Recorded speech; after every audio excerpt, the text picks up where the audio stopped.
كذب الذين من قبلهم فأتاهم العذاب من حيث لا يشعرون فأذاقهم الله الخزي في الحياة الدنيا والعذاب الآخرة أكبر لو كانوا يعلمون صدق الله العظيم۔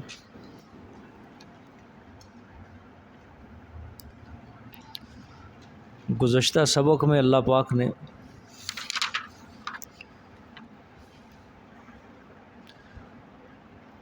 مومنین اور مشرکین کے درمیان تقابل بیان فرمایا،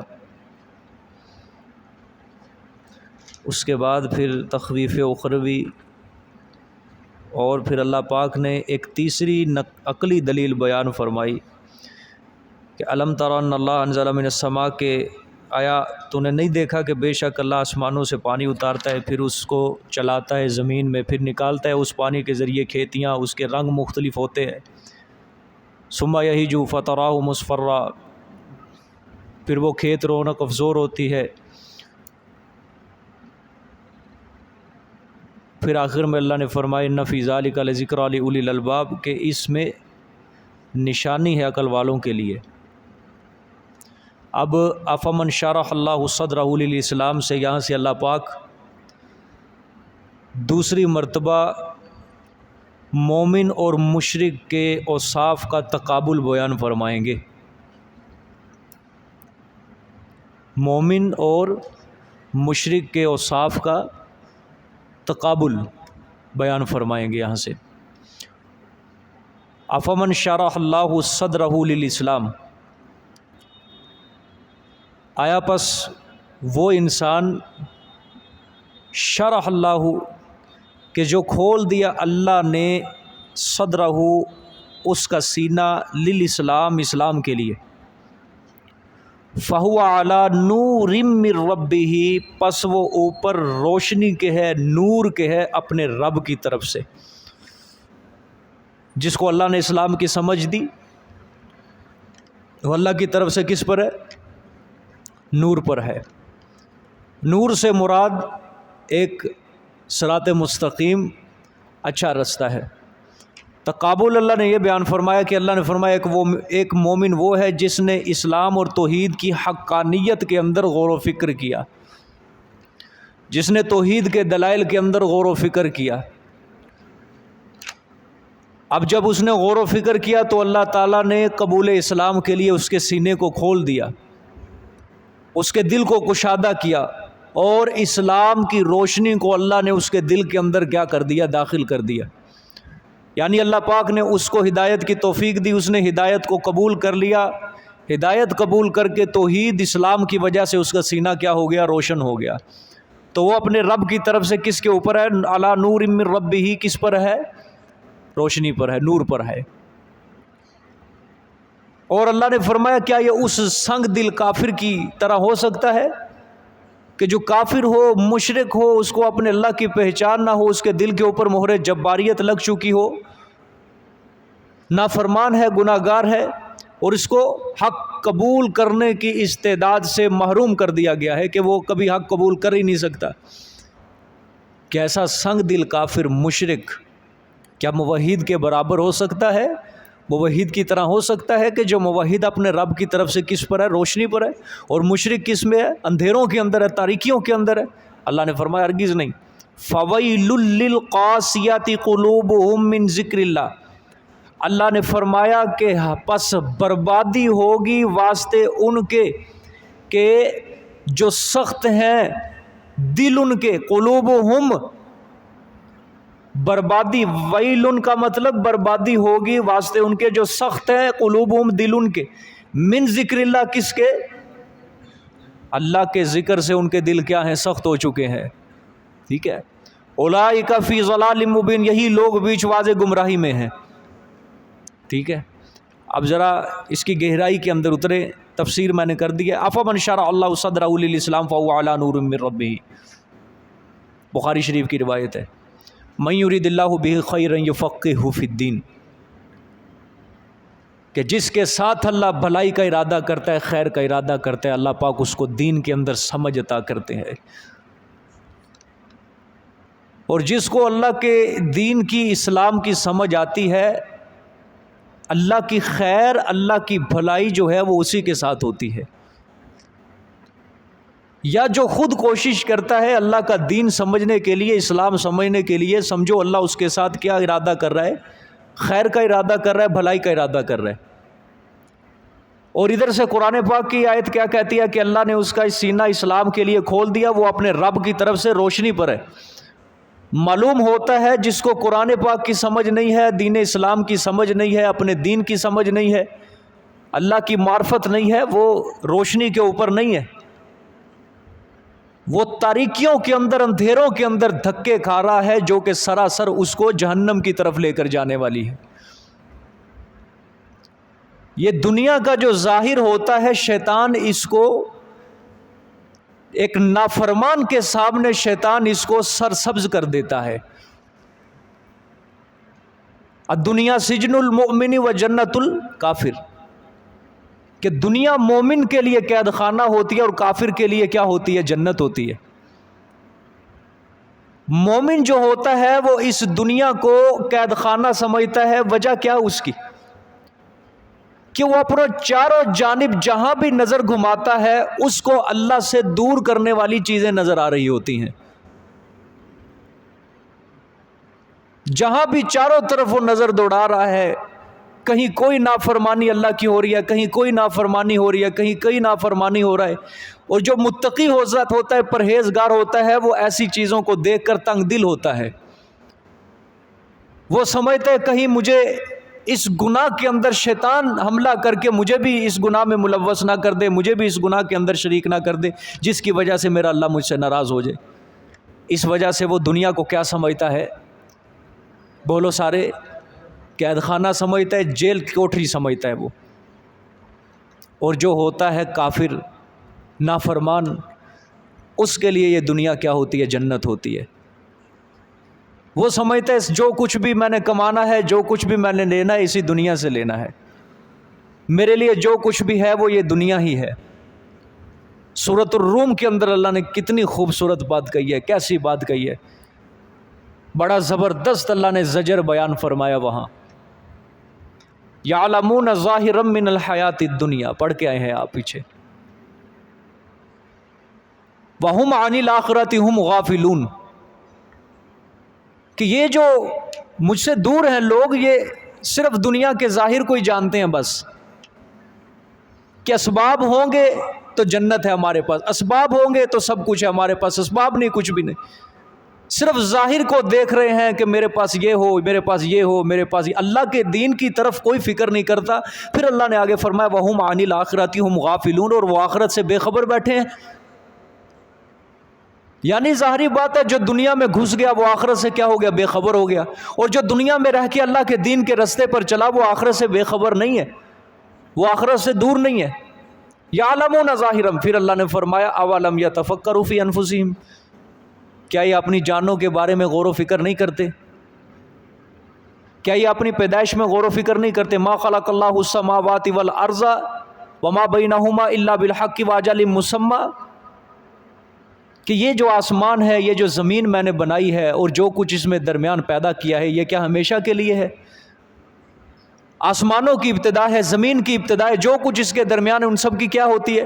ابتدا ہے۔ اور جس چیز کی ابتدا ہے اس کی انتہا بھی ضرور ہے، کہ آخر یہ چیزیں ہمیشہ کے لیے رہنے کے لیے نہیں ہے۔ جب اتنا بڑا آسمان تباہ ہو جائے گا، زمین تباہ ہو جائے گی، جو کچھ اس میں درمیان ہے، پہاڑ، دریا، ندی، نالے، سمندر، مخلوق ساری تباہ ہو جائیں گی، تو پھر اولم یتفکروا فی انفسہم، اپنے بارے میں کیوں غور و فکر نہیں کرتا یہ کہ اس نے بھی ایک نہ ایک دن دنیا سے چلے جانا ہے، اٹھ جانا ہے۔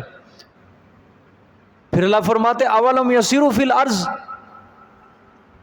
کیا زمین کے اندر چلے پھرے نہیں ہے؟ فینظروا کیف کان عاقبۃ المکذبین، کی کیسا تھا انجام ان لوگوں کا جن لوگوں نے ہماری آیات کو، ہمارے قرآن کو، ہماری دین سے غداری کی، ہمارے دین سے دوری اختیار کی۔ کس طرح ہم نے قوموں کو الٹ پلٹ کر دیا، کس طرح ہم نے ان کے نام و نشان کو مٹا کے رکھ دیا۔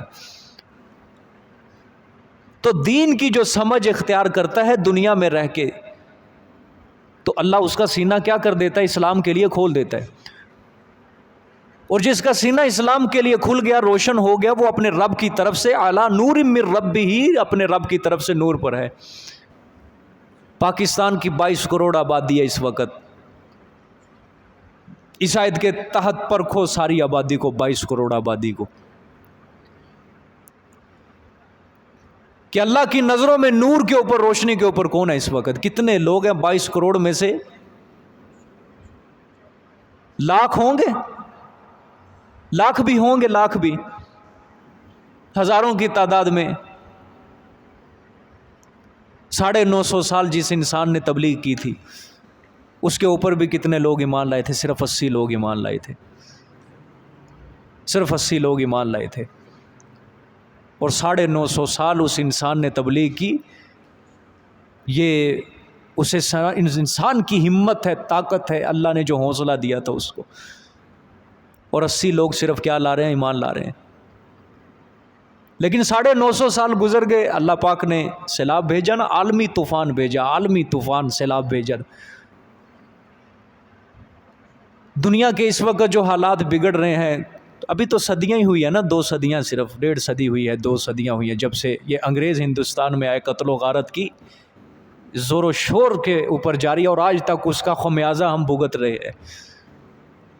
تو 200 سال 250 سال کو دیکھ لو، ہم کتنے پریشان ہیں تاریخ پڑھ کے، اور آج بھی لوگ پریشان ہیں۔ ہم کیا کہتے ہیں آج کہ یا اللہ کوئی تو کرم کر، کوئی تو نوازش کر، کب تک یہ ظلم چلتا رہے گا؟ وہ بھی دیکھو 950 سال، ابھی تو وہ بھی نہیں گزرے، ابھی تو اتنے سال بھی نہیں ہوئے، اس کا ایک تیسرا حصہ بھی نہیں ہوا، چوتھا حصہ بھی نہیں ہوا۔ 950 سال کے بعد اللہ نے ایسا سیلاب بھیجا، ایسا سیلاب بھیجا، کسی کا نام و نشان، قبر بھی نصیب نہیں ہوئی ان کو، ایک ٹکڑا، ایک بوٹی بھی کسی کو پتہ نہیں چلا۔ آثار قدیمہ ہی اللہ تعالیٰ نے سب کے سب ختم ہی کر دیے، کچھ بھی نہیں ملا ان کا۔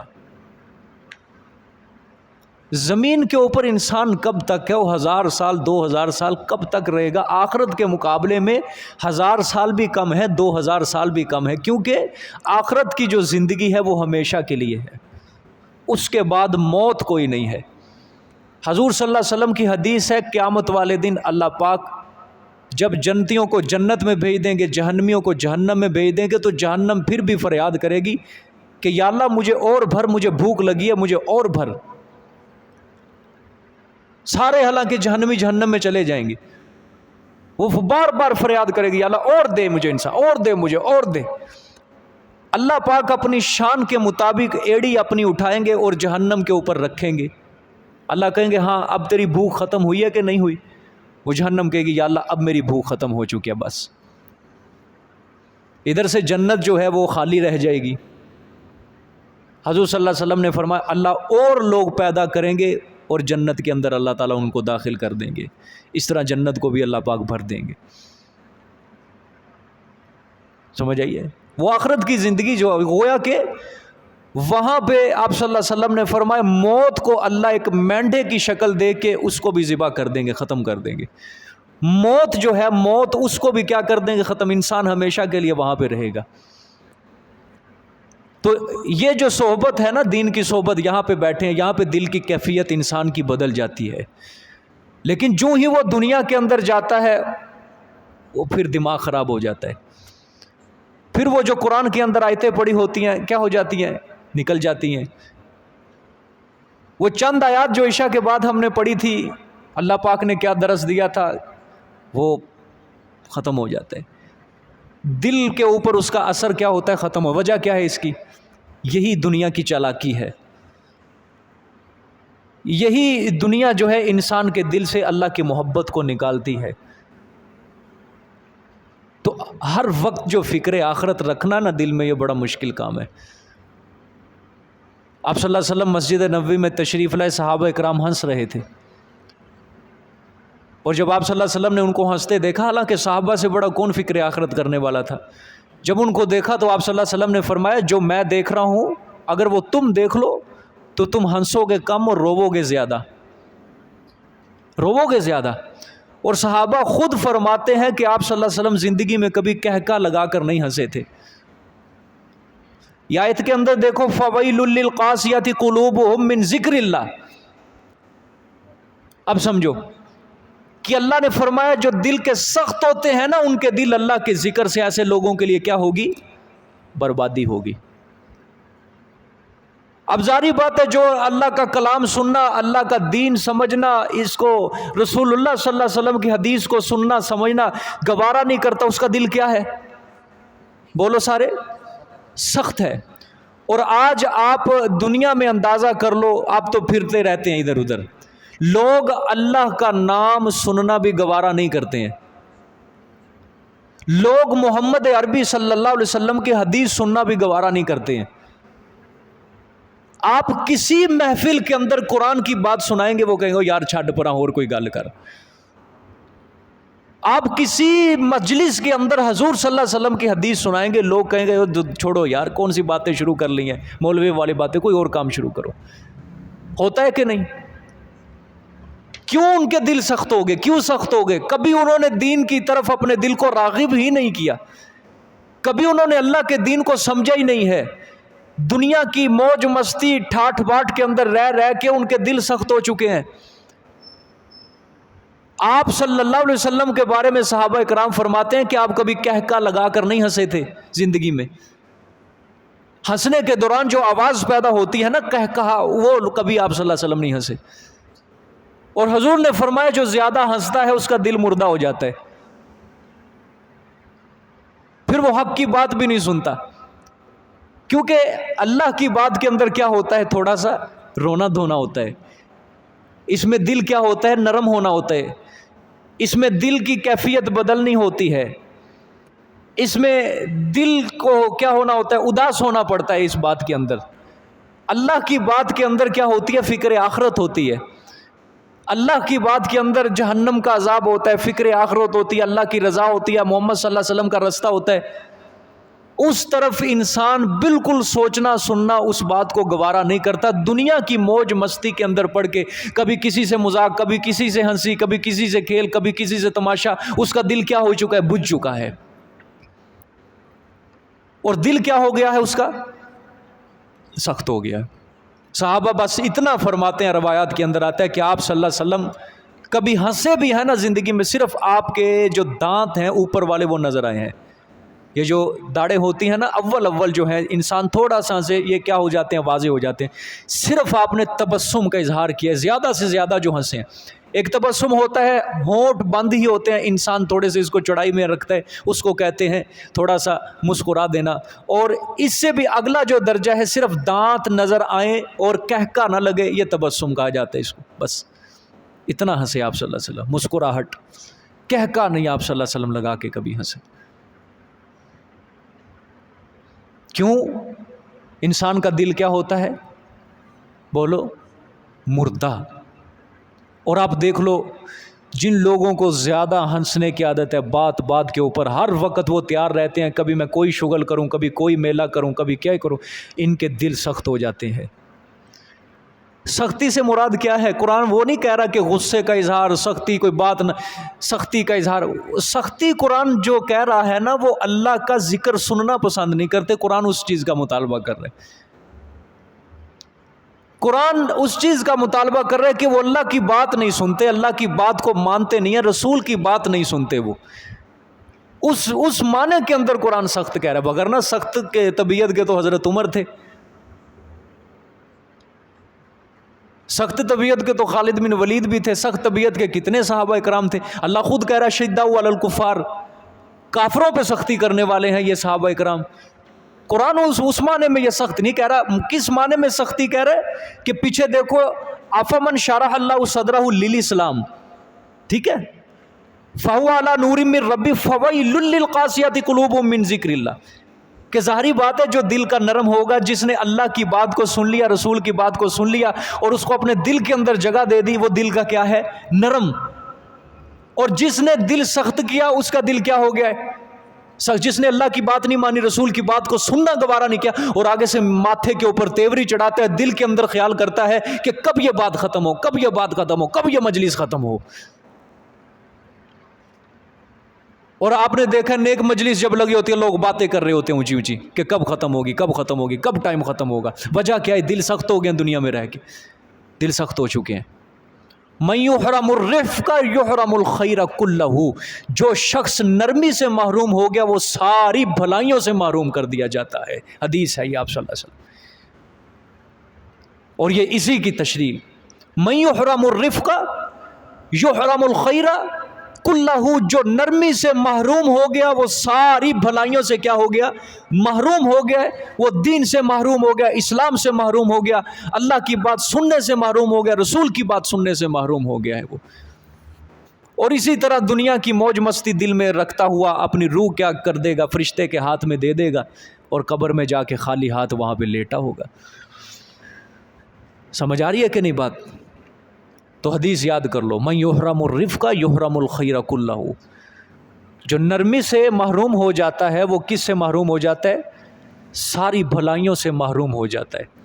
اور قرآن جو سخت دلی کا یہاں پہ کہہ رہا ہے وہ کون سی سخت دلی مراد ہے؟ اللہ کے ذکر سے ان کے دل کیا ہو گئے ہیں؟ سخت ہو گئے.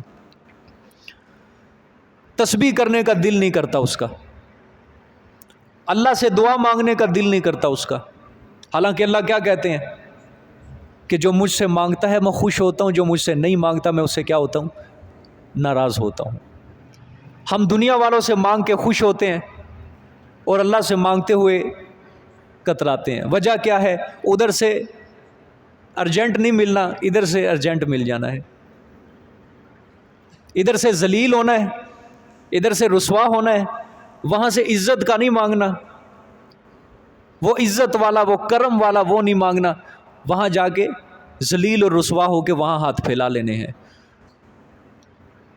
یہاں پہ اخلاص کے ساتھ سجدے کر کے اللہ سے نہیں مانگنا، وہاں پہ سر جھکا کے دروازہ کھٹکھٹا کے دو گالیاں سن کے وہاں سے مانگ لینا ہے. اللہ کی یاد سے، اللہ کے ذکر سے کیا ہو جاتے ہیں؟ ان کے دل سخت ہو جاتے ہیں بھائی. تو اس معنی کے اندر خدا کے لیے اپنے دلوں کو کیا کرو؟ بولو نرم کرو. اس معنی کے اندر اپنے دل کو سخت نہ کرنا کہ ہمیں اللہ کی بات اچھی نہ لگے، ہمیں قرآن سمجھنا اچھا نہ لگے، ہمیں حدیث رسول سننی گوارا نہ کریں، ہم آپ صلی اللہ علیہ وسلم کی زندگی پڑھنا گوارا نہ کریں، ہم قرآن میں اللہ تعالیٰ کی پہچان جو کروا رہے ہیں، معرفت ہے جو حاصل ہوتی ہے وہ پہچان کرنا ہم گوارا نہ کریں. تو بھئی یاد رکھنا، یاد رکھنا. پھر کیا ہے؟ اللہ فرماتے ہیں اولئک فی ضلال مبین. اللہ نے فرمایا میری طرف سے یہ پکا فتویٰ، ایسا شخص گمراہی کے اندر ہے. میری طرف سے پکی بات ہے، ایسا شخص کس کے اندر ہے؟ جہنم کے اندر جائے گا جو گمراہ ہوگا. سیدھی بات ہے، جو میرے ذکر سے کیا ہو گیا؟ غافل ہو گیا. اور مومنین کی اللہ صفت کیا فرماتے ہیں؟ سورۃ انفال میں اللہ نے فرمایا واجلت قلوبہم، کہ جب اللہ کی آیات ان کے سامنے پڑھی جاتی ہیں تو وہ مومن اللہ کی آیات سن کے ان کے دل ڈر جاتے ہیں. ابھی آگے آیت بھی آئے گی انشاءاللہ العزیز. دیکھیں جی آگے، اللہ نزل احسن الحدیث کتابا متشابہا مثانیہ تقشعر منہ جلود الذین یخشون ربہم. یہ دلیل وحی نمبر 3 ہے جی. اللہ نے فرمایا اللہ ہی نے اتارا ہے احسن الحدیث. کیا معنی ہے دیکھو ذرا. ہاں، احسن بہترین بات کو.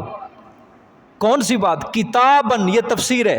بہترین بات اس کی تفسیر ہے کتابن، یعنی کتاب کو. کون سی کتاب؟ قرآن پاک. ٹھیک ہے.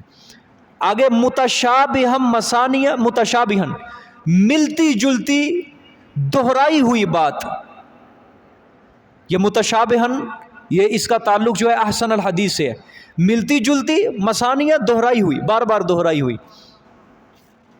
اچھا کیا فرمانا چاہتے ہیں اللہ پاک؟ دیکھو اللہ کہہ رہے ہیں کہ یہ جو کتاب ہے نا، یہ کتاب میرے پیغمبر یہ ہم نے اتاری ہے. آپ اپنی طرف سے اس کو بیان نہیں کر رہے. یہ جو بکواسات کر رہے ہیں روز صبح و شام کہ یہ اپنی طرف سے بنا کر لیتے، آپ اپنی طرف سے نہیں، یہ اللہ نے کیا کیا؟ اتاری ہے. اور اس کلام کی صفت کیا ہے؟ احسن الحدیث ہے. یہ بہترین بات ہے، یہ بہترین بات ہے. اور ہماری نظروں میں اللہ کی باتیں جو ہیں یہ بہترین نہیں ہوتی ہیں.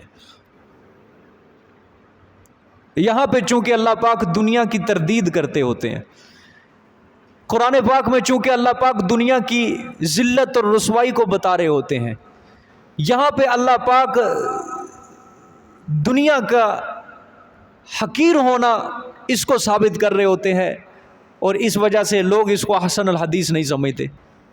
اگر حسن الحدیث سمجھتے تو آیا لوگ قرآن سے اتنا دور ہو جاتے آج کہ جو حالات ارد گرد ہوئے پڑے ہیں؟ آیا لوگوں کی منت سماجت کرنی پڑتی کہ یار قرآن پڑھا کرو، قرآن سمجھا کرو؟ ٹھیک ہے، 4-5 بندے بیٹھے ہو نا، کوئی اچھی بات کر دے، وہ کہتا ہے یار تو نے بڑی اچھی بات کہی ہے، یہ سننے کے قابل ہے۔ اللہ کہہ رہا ہے احسن الحدیث میری بات ہے، یہ بھی سننے کے قابل ہے۔ پھر اللہ کہتے ہیں کتاباً، ایسی باتیں جو ہم نے کتاب کی شکل میں کیا کر دی، اتار دی، محفوظ کر دی۔ پھر اللہ نے فرمایا متشابہن، ملتی جلتی، مثانیہ، دہرائی جانے والی۔ کیا مطلب ہے ملتی جلتی دہرائی جانے والی؟ ایک مطلب اس کا یہ ہے ملتی جلتی دہرائی کہ آپ ہر سورت کا آخری وقف جو ہے وہ دیکھیں، ہر سورت کا وقف ملتا جلتا ہے، ایک وزن ہے ان کا پورا، فصاحت و بلاغت کے اعتبار سے، ٹھیک ہے۔ ایک یہ بھی ملتی جلتی۔ دوسرا یہ بات ہے کہ دیکھو اس کتاب کے اندر جو اللہ بات کر رہا ہے وہ ایک ہی ہے۔ جا کے ساری باتیں اللہ کر کے ختم کس پہ کرتے ہیں؟ اپنی توحید پہ کرتے ہیں کہ میں نے ساری باتیں اس لیے کیا تاکہ تم مجھے واحد خدا مان لو، ٹھیک ہے۔ اور دیکھو توحید کو اللہ کتنے انداز سے قرآن پاک میں ذکر کرتے ہیں، ٹھیک ہے۔ انداز مختلف ہیں لیکن بات کیا ہے؟ ایک ہے، باتیں ملتی جلتی ہیں۔ تخویفات آتی ہیں قرآن پاک میں، کتنے قسم کی ہیں لیکن وہ ملتی جلتی ہیں، انداز مختلف ہیں، بات ایک ہوتی ہے۔ اچھا اسی طرح بشارتیں کتنی اللہ مختلف دیتا ہے، جنت ایک ہے، اس میں کتنی چیزیں اللہ ان سب کا تذکرہ کرتے ہیں، ملتی جلتی۔ رسالت کا تذکرہ ہے، قیامت کا تذکرہ ہے، توحید کا تذکرہ ہے، احکامات ہوتے ہیں، ٹھیک ہے۔ یہ ساری باتیں کیا، یعنی ان باتوں کے اندر تضاد نہیں ہے، الٹ نہیں ہے، متضاد نہیں ہے۔ اللہ پاک فرماتے ہیں جو بات میں کہتا ہوں اس کا پس منظر ایک ہی ہے، بس وہ توحید ہے، بس یہ ہے مطلب کیا ہے، ملتی جلتی باتیں، ٹھیک ہے۔ آگے دیکھیں جی، اب دیکھیں ذرا غور سے، آیت کو پڑھنا ہے، سمجھنا ہے ذرا۔ اللہ اکبر، اللہ فرما رہے ہیں تقشعر منہ جلود الذین یخشون ربہم۔ دیکھو ترجمہ غور سے دیکھنا ہے جی، خدا کے لیے۔ کانپ اٹھتے ہیں اس کتاب سے بدن ان لوگوں کے جو ڈرتے ہیں اپنے رب سے۔ حضرت ابوبکر صدیق رضی اللہ تعالیٰ عنہ کے بارے میں آتا ہے جب وہ قرآن پاک کی تلاوت کرتے تھے تو ان کی آنکھوں سے آنسو نہیں رکتے تھے، ان کی داڑھی بھی تر ہو جاتی تھی آنسوں سے، رو رو کے زمین نیچے گیلی ہو جاتی تھی۔ یعنی اتنا کیوں؟ وجہ رویا کرتے تھے وہ، ان کو سمجھ آتی تھی، ان کو پتا ہوتا تھا کہ اللہ کیا کہہ رہے ہیں ہمیں کلام پاک میں۔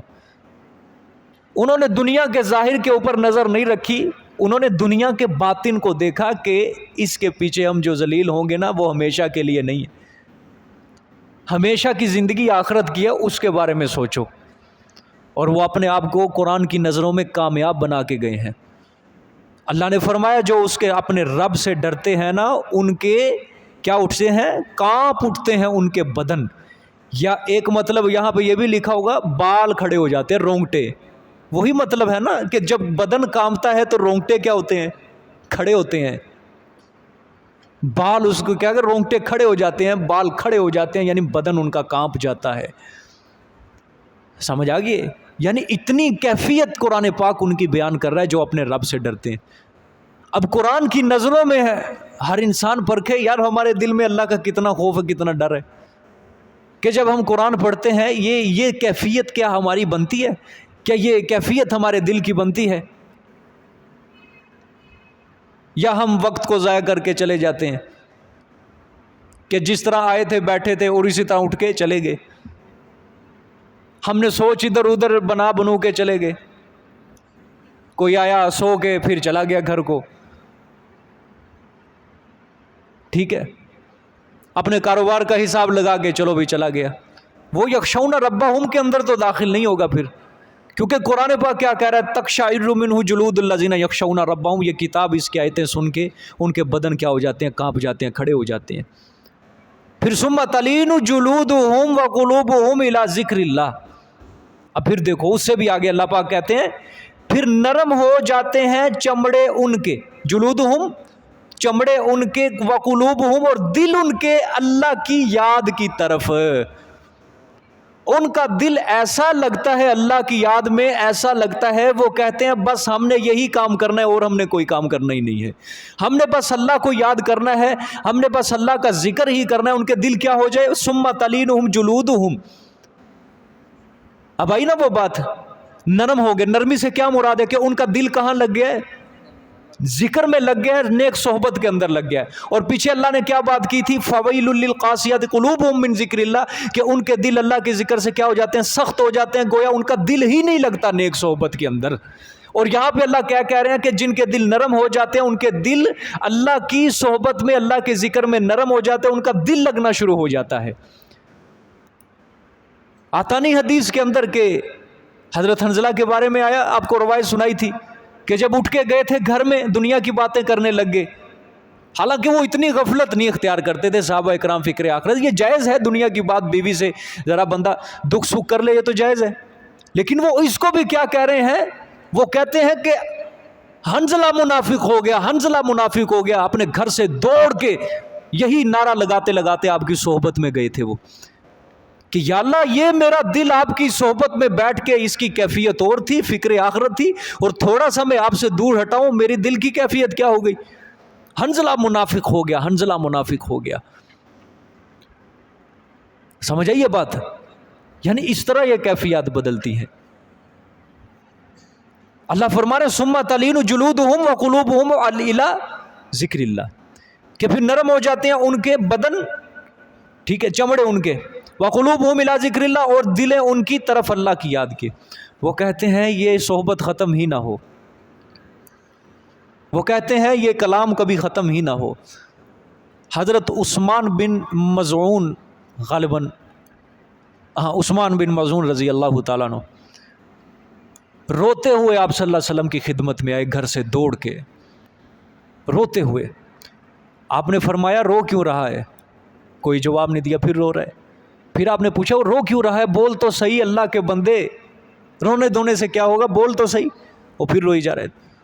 تیسری مرتبہ پھر آپ نے پوچھا رو کیوں رہا ہے، بول تو صحیح. وہ پھر بولا کہ یا رسول اللہ، دنیا کے اندر جب ہم اپنے گھروں میں ہوتے ہیں، آپ سے تھوڑا سا دور ہوتے ہیں، گھروں میں چلے جاتے ہیں، تو ہمارے دلوں کو بے سکونی حاصل ہوتی ہے، ہمارے دلوں کے اندر ایک قسم کا درد اٹھتا ہے، اور ہم گھر سے دوڑ کے آتے ہیں، آپ کی صحبت میں بیٹھ جاتے ہیں، ہمیں سکون حاصل ہو جاتا ہے، ہمیں اطمینان حاصل ہو جاتا ہے. ہمارے دل کے اندر جو درد ہوتا ہے، جو کیفیت اٹھتی ہے، وہ ختم ہو جاتی ہے ساری. آپ کا چہرہ مبارک دیکھ کے ہم اطمینان حاصل کر لیتے ہیں. یا رسول اللہ، جنت کے اندر آپ تو ہوں گے وہ اعلیٰ مقام محمود پہ، اور ہم ہوں گے نچلے مراتب پہ. وہاں ہمارے دلوں کو اگر بے سکونی ہوئی، ہم کیسے آئیں گے وہاں پہ آپ کے لیے؟ دیکھو صحابی رسول کی تربیت آپ نے کیسی کی تھی، دیکھ رہے ہو ان کے استاد محترم کیسی تربیت تھی. اور وہ خاتم النبیین تھے، وہ سردار اولیاء تھے، سردار نبیین تھے، خاتم النبیین تھے، ساقی کوثر، شافع محشر، جن کو اللہ پاک نے رحمت للعالمین کا قرآن پاک میں لقب دیا، جہان والوں کے لیے رحمت. اور وہ صرف دنیا کا ہی نہیں سوچ رہا، وہ آخرت کا بھی سوچ رہا ہے کہ یا رسول اللہ دنیا میں تو مل لیتے، آخرت جنت کے اندر ہم کیسے ملیں گے؟ یعنی صحابہ کے نزدیک جنت میں رہنے سے بہتر آپ کی صحبت ہے.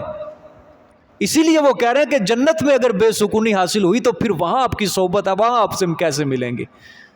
پھر اللہ پاک نے یہ آیت اتاری سورۃ النساء کی، من یطع اللہ ورسولہ اولئک انعم اللہ علیہم من النبیین والصدیقین والشہداء والصالحین وحسن اولئک رفیقا، کہ جو اللہ کی اطاعت کرے گا، رسول کی اطاعت کرے گا، یہی لوگ ہیں جن کے اوپر اللہ نے انعام کیا، نبیین، صدیقین، شہداء، صالحین. اللہ نے فرمایا وحسن اولئک رفیقا. یہ جو چار جماعتیں ہیں نا، نبیین، صدیقین، شہداء، صالحین، صرف اور صرف ان کی رفاقت، ان کی دوستی اچھی ہے، باقی کسی کی دوستی اچھی ہے ہی نہیں. یعنی اللہ نے اس صحابی رسول کے لیے یا تو اللہ کی اطاعت کرتا ہے نا، رسول کی اطاعت کرتا ہے تو جنت میں جب چاہے گا اپنے نبی سے مل سکتا ہے وہاں پہ. اولئک انعم اللہ علیہم من النبیین والصدیقین، کہ یہ لوگ نبیین کے ساتھ ہوں گے، صدیقین کے ساتھ ہوں گے، شہداء کے ساتھ ہوں گے، صالحین کے ساتھ ہوں گے، جنہوں نے اللہ کے رسول کی اطاعت کی. سمجھ آئی ہے؟ ان کے دلوں کی یہ حالت تھی، یہ کیفیت تھی صحابہ اکرام کے دلوں کی. اور ہم یہاں کیا کہتے ہیں؟ یہاں پہ ہم نے ٹائم فکس کیے ہوئے دین کے لیے، اور دنیا کے لیے کوئی ٹائم فکس نہیں ہے. جب مرضی کسی کا فون آ جائے، جہاں مرضی چلے جائے، وہاں ہم نے کبھی کلاک کو نہیں دیکھنا. اور جب باری آئے گی نیک صحبت کی، وہاں پہ صرف کلاک کے اوپر نظریں ہیں، گھڑی کے اوپر نظریں ہیں. اور صحابہ سبحان اللہ، وہ دنیا کے لیے نہیں وقت، وہ صرف اور صرف دین کو دیکھتے تھے. دنیا کے لیے تو وقت صرف وہ نکالا کرتے تھے،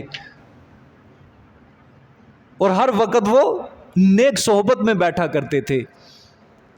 اور ہمیں یہاں کیا الٹ کہنا پڑتا ہے؟ یار دنیا میں مشغول ہو، دین کے لیے وقت نکالو. سمجھ آئی ہے؟ ہمیں الٹ کہنا پڑ رہا ہے آج، مسلمان کو کہنا پڑا. پھر یخشون ربہم کے اندر تو داخل نہیں ہے. ہم کہتے ہیں یہاں پہ یار تو دین کے لیے وقت نکال، اور وہاں صحابہ اکرام کو یہ باتیں سمجھانی پڑتی تھی. اور جا کے بیویوں کے حقوق بھی پورے کرو، صرف دین کے پیچھے نہ لگے رہو. حضرت عبداللہ بن عمرو بن عاص رضی اللہ تعالیٰ عنہ صحابی رسول تھے، عمرو بن عاص کے بیٹے تھے. یہ ان کی شکایت ان کے باپ نے کی، وہ بھی صحابی. اور یہ جو عبداللہ بن عمر تھے ہر وقت عبادت کے اندر لگے ہوئے ہیں. صبح دیکھو، شام دیکھو، روزانہ روزہ رکھ رہے ہیں، روزانہ ہر وقت قرآن پاک کی تلاوت کرو. اور ان کے بارے میں آتا ہے 3 دن کے اندر پورے قرآن کی تلاوت کیا کرتے تھے. 3 دن کے اندر قرآن کی تلاوت ختم، 3 دن کے اندر قرآن ختم. 3 دن. باپ اٹھ کے آ گیا، گھر کا کام کیوں نہیں کرتا؟ اور دنیا کے اندر کچھ کمائے کھائے بھی. باپ نے آ کے رسول اللہ صلی اللہ علیہ وسلم سے شکایت کی، یا رسول اللہ اس کو سمجھائیں کوئی کہ گھر کے کام کاج بھی ہیں، ہر وقت عبادت، ہر وقت.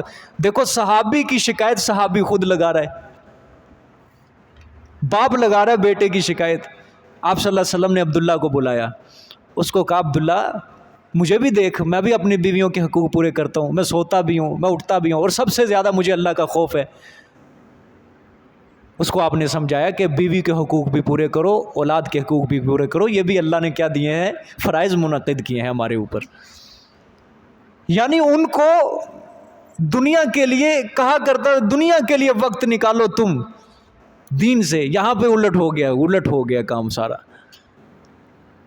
اب منت کرنی پڑتی ہے، سماجت کرنی پڑتی ہے. وہ قرآن کے لیے وقت نکالو، دین کے لیے وقت نکالو، احسن الحدیث کے لیے وقت نکالو، بہترین بات کے لیے وقت نکالو.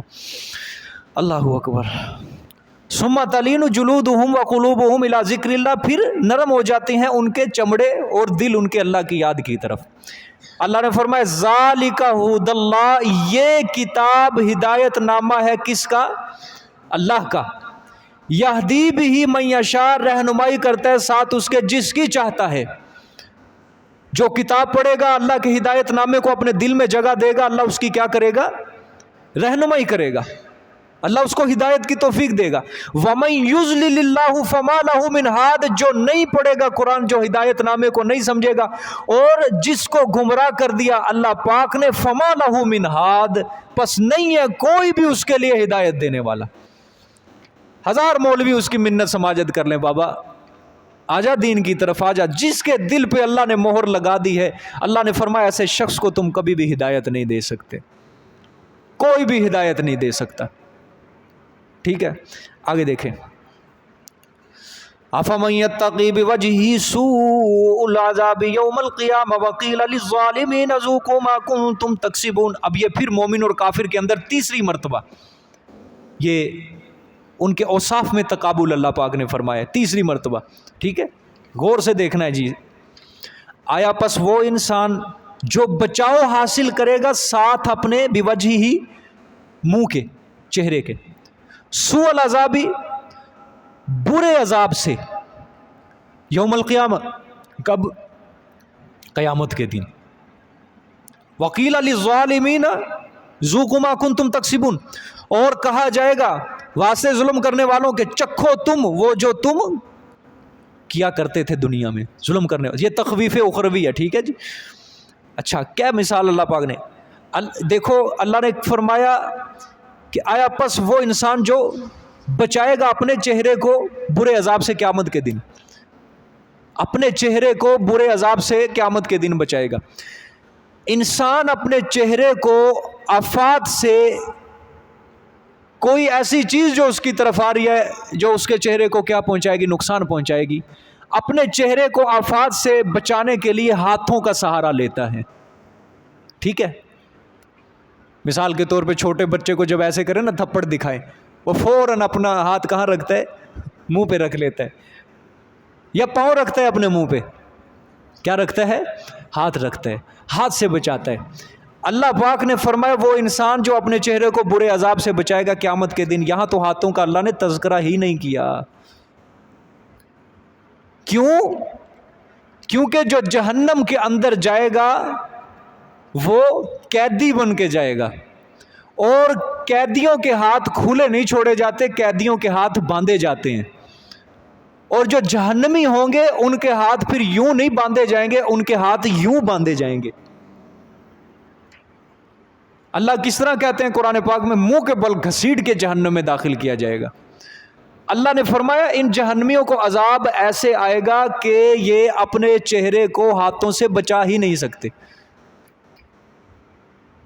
صرف عذاب سے کس طرح اپنے آپ کو چہرے سے اس طرح کریں گے, اس طرح کریں گے, گھمائیں گے اوپر نیچے ایسے منہ موڑیں گے, لیکن کہاں بچ سکیں گے. جہنم کی آفات سے اپنے چہرے کو بچا ہی نہیں سکتے, کیونکہ ہاتھ کا ہوگے بندے ہوئے ہوں گے. اللہ نے فرمایا وہ انسان جو ساتھ اپنے چہرے کے برے عذاب کو قیامت کے دن بچائے گا یتقی.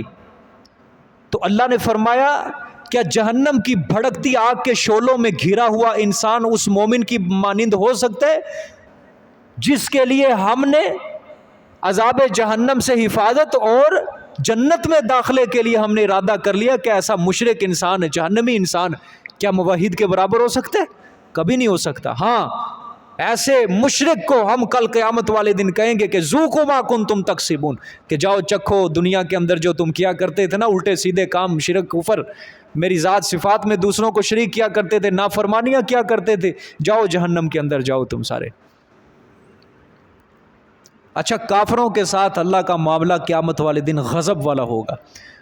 وہ دن ہی عجیب و غریب ہوگا کہ جب کافر سے کلام کریں گے اللہ پاک سخت غضب ناک ہو کر, ان کے لیے کوئی چھوٹ ہی نہیں, اور مومن سے کلام کریں گے نرم ہو کر. حدیث میں آتا ہے نا کہ اللہ پاک کی رحمت کے 100 حصے ہیں, صرف ایک حصہ اللہ نے دنیا میں بھیجا ہے. ابھی جتنی بھی مخلوق آپس میں ایک دوسرے سے محبت کرتی ہے, یہ اللہ کی اسی ایک رحمت کا کیا حصہ ہے.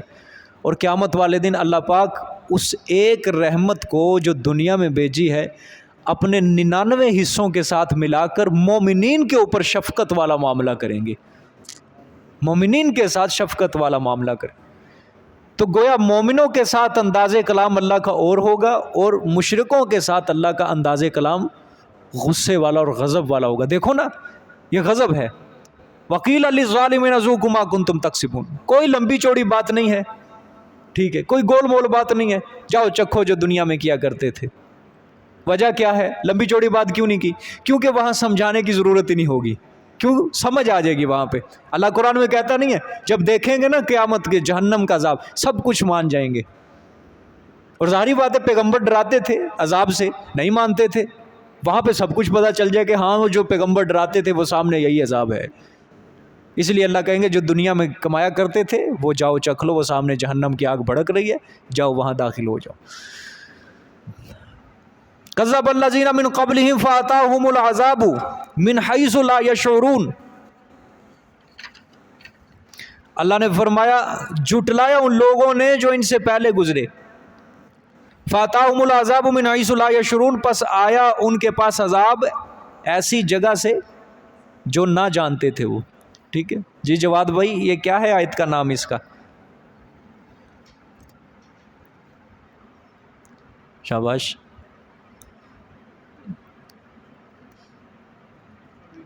اخروی تخفیف ہے, دھیان ترجمہ ذرا غور سے دیکھیں نا, ترجمہ پڑھیں. غور کر کے بتائیں. جی طاہا بھائی وہ پیچھے, شاباش. ندیم بھائی, رفیق بھائی, نقلی دلیل جی, عقلی دلیل ہے جی بھی. یہ بائیں طرف بزرگان دین کی جماعت. جی جی شاباش, جزاک اللہ, غور و فکر کرو جی. اچھا تخویف دنیاوی والے کتنے ہیں؟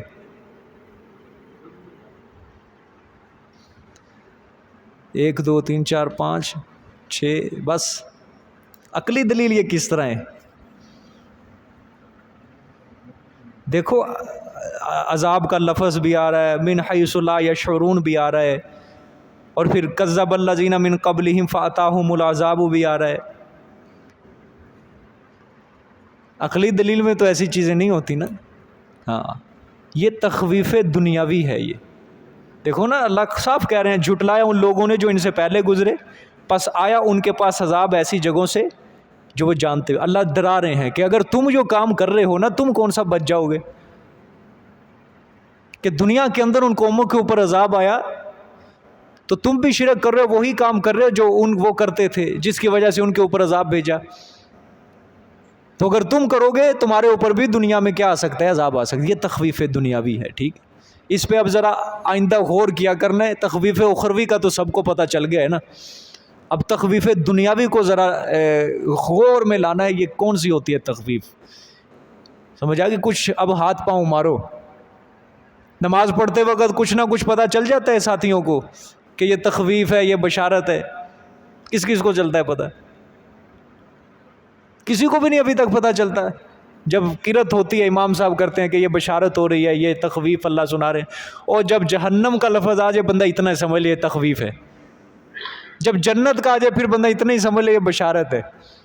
اتنا تو سمجھ سکتے ہو کہ نہیں؟ خالدین فیہا کا مطلب کیا ہے؟ اس میں اتنی باتیں, تھوڑے تھوڑے لفظ تو سمجھو نا عربی کے. میں کبھی کبھی نا ساتھیوں کا امتحان لے لیتا ہوں, یقین کرو قرآن میں بار بار وہ لفظ آ رہا ہوتا ہے, ان کو اس کا بھی ترجمہ نہیں پتا. اس طرح نہ کرو اللہ کے بندو, کچھ نہ کچھ تو پتہ ہونا چاہیے تھا. انسان انگریزی اتنی پڑھے نا 2-2.5 سال, اس کو پتہ نہیں کیا کیا یاد ہو جاتا ہے انگلش. اور عربی ہم پڑھ رہے ہیں, ہمیں عربی کے ایک لائن بھی نہیں ہم آ سکتے, ایک آیت بھی نہیں ہم پڑھ سکتے. نہیں بڈھے کی بات نہیں ہے یہ. بوڑھے کی بات نہیں ہے. آخر اللہ پاک نے دیکھو ذہن دیا ہے, عقل فکر سوچ دی ہے. ٹھیک ہے, بچپن کے حالات ہمیں ابھی بھی یاد ہیں کہ نہیں ہے؟ جوانی کے حالات بھی یاد ہیں, سب کچھ یاد ہے. قرآن پاک اللہ کا کلام ہے, یہ تو اللہ کہتے ہیں یہ بڑا آسان کلام ہے. کچھ نہ کچھ تو ہاتھ پاؤں مارو نا, کچھ نہ کچھ یاد. میں یہ نہیں کہتا سارا یاد کر لو, کچھ نہ کچھ یاد ہو. جب نماز پڑھو تو پتہ چلے اللہ پاک کیا کہہ رہے ہیں, خلاصہ کلام سمجھ لو بس, کہ رکعت کے اندر اللہ پاک نے یہ چیزیں بیان کی ہیں. الذین کا مطلب لوگ, ٹھیک ہے. کذب الذین مطلب کیا ہے؟ کذب کا مطلب کیا ہوتا ہے؟ تکذیب سے ہے نا, جھٹلانا, کہ جھٹلایا ان لوگوں نے. پتہ چل رہا ہے جی یہ پچھلی قوموں کا اللہ تذکرہ کر رہے ہیں کہ انہوں نے اللہ کی آیتوں کو کیا کیا تھا, جھٹلایا تھا. کم از کم ابھی تخویف اور بشارت کا ہر کسی کو پتہ ہونا چاہیے کہ یہ تخویف ہے, یہ بشارت ہے. ہر کسی کو پتہ ہو. اور چھوٹے چھوٹے یہ جو لفظ ہیں نا, لا یعلمون, لا یعملون, لا تعلمون, یہ یاد ہونے چاہیے. لا یعلمون کا مطلب کیا ہے؟ وہ جانتے نہیں ہیں. لا تعلمون کا مطلب تم جانتے نہیں ہو. یا اور تا سے معنی بدل رہا ہے. یعملون کا مطلب وہ عمل نہیں کرتے. یعلمون کا, تعملون کا مطلب تم عمل نہیں کرتے. یا اور تا سے کیا ہو رہا ہے؟ معنی بدل رہا ہے. آسان ہے سب کچھ, صرف حاضر دماغی چاہیے. تھوڑی سی کوشش اور فکر بس کرو نا, سب کچھ یاد ہو جائے گا انشاءاللہ العزیز. ٹھیک ہے. فی الحیات الدنیا مطلب دنیا کی زندگی میں. زینت الحیات الدنیا, دنیا کی زندگی کی زینت. یہ تو چھوٹے چھوٹے, یہ تو عام ہم اردو میں بھی بولتے رہتے ہیں. ٹھیک ہے کہ نہیں؟ دیکھیں جی, اب کذب الذین من قبلہم، جھٹلایا ان لوگوں نے جو ان سے پہلے گزرے. قبل کا مطلب کیا ہوتا ہے؟ پہلے. ٹھیک ہے، اس سے قبل اردو میں بھی لفظ استعمال ہوتا ہے یہ. ٹھیک ہے، جھٹلایا ان لوگوں نے ان سے پہلے. فاتاہم العذاب، پس آیا ان کے پاس عذاب.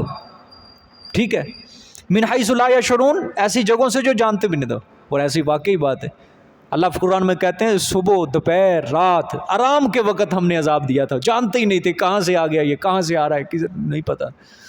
ٹھیک ہے، فذاقہم اللہ الخزي فی الحیات الدنیا والعذاب الآخرۃ اکبر لو کانوا یعلمون. اللہ اکبر. پس چکھایا ان کو اللہ پاک نے رسوائی دنیا کی زندگی میں. اب یہ کیا ہے جی؟ نہیں یہ اللہ کیا بیان کر رہے ہیں؟ اب یہ بھی تخویف دنیاوی ہے. دیکھو نا، دنیا کی زندگی میں صاف لفظ آ رہا ہے، چکھایا ان کو اللہ نے رسوائی دنیا کی زندگی میں. اب والا عذاب الآخرۃ اکبر لو کانوا یعلمون، اب یہ کیا ہے؟ یہ تخویف اخروی ہے. اور البتہ عذاب آخرت کا سب سے بڑا ہے کاش کہ وہ جان لیتے. اب دیکھو یعلمون کا لفظ آ رہا ہے، یہ غائب کا معنی کریں گے، کاش کہ وہ جان لیتے. ٹھیک ہے، کاش کہ وہ، کیوں غیب کا معنی اللہ نے بیان فرمایا ہے؟ یہاں اللہ نے تعلمون نہیں کہا کہ تم جان لیتے، نہیں، جن کے اوپر عذاب بھیج دیا تھا دنیا کی زندگی میں، کاش کہ وہ جان لیتے، کیونکہ وہ غائب تھے. اگر اللہ مشرکین کو مخاطب کرتا سامنے، یہاں کیا ہونا چاہیے تھا؟ تعلمون ہونا چاہیے تھا، کاش کہ تم بھی جان لو، تم بھی عبرت حاصل کر لو. اللہ نے فرمایا دنیا کی رسوائی کتنی بڑی تھی، کتنے بڑے عذاب آئے ان کے اوپر. نوح علیہ السلام کے اوپر، قوم لوط کے اوپر کیسا عذاب تھا؟ اتنا سخت اور گندا عذاب، غلیظ عذاب کسی قوم کے اوپر نہیں آیا جتنا قوم لوط کے اوپر آیا، قوم شعیب کے اوپر آیا، قوم ہود کے اوپر آیا، قوم صالح کے اوپر آیا. ٹھیک ہے، اللہ نے فرمایا یہ تو دنیا کی زندگی میں تھا نا سارا، رسوائی چکھائی ہم نے، ذلت، لیکن والا عذاب الآخرۃ اکبر، آخرت کا جو عذاب ہے وہ اس سے بھی بڑا ہوگا، وہ اس سے بھی بڑا ہوگا. اور اللہ قرآن میں دنیا کے عذاب کی بڑی تحدید بیان فرماتے ہیں، بڑے عجیب انداز سے بیان فرماتے ہیں کہ ہم نے ان کے قصے کہانیاں بنا کے رکھ دیا، ہم نے ان کا نام و نشان مٹھا دیا. بئر معطلۃ وقصر مشید، ان کے کنووں کو ویران کر دیا، ان کے قلعوں کو ہم نے ختم کر دیا، ویران کر دیا. کتنا اللہ قرآن میں کہہ رہے ہیں، لیکن اللہ کہتے ہیں یہ دنیا کا عذاب کوئی عذاب نہیں ہے. اصل عذاب، بڑا عذاب جو ہوگا، والا عذاب الآخرۃ اکبر. اکبر کا مطلب ہوتا ہے سب سے بڑا عذاب جو ہوگا آخرت کا ہوگا. لو کانوا یعلمون، کاش کہ وہ جان لیتے. جزاک اللہ، صدق اللہ. کل انشاءاللہ جی سپارے کا اختتام ہوگا.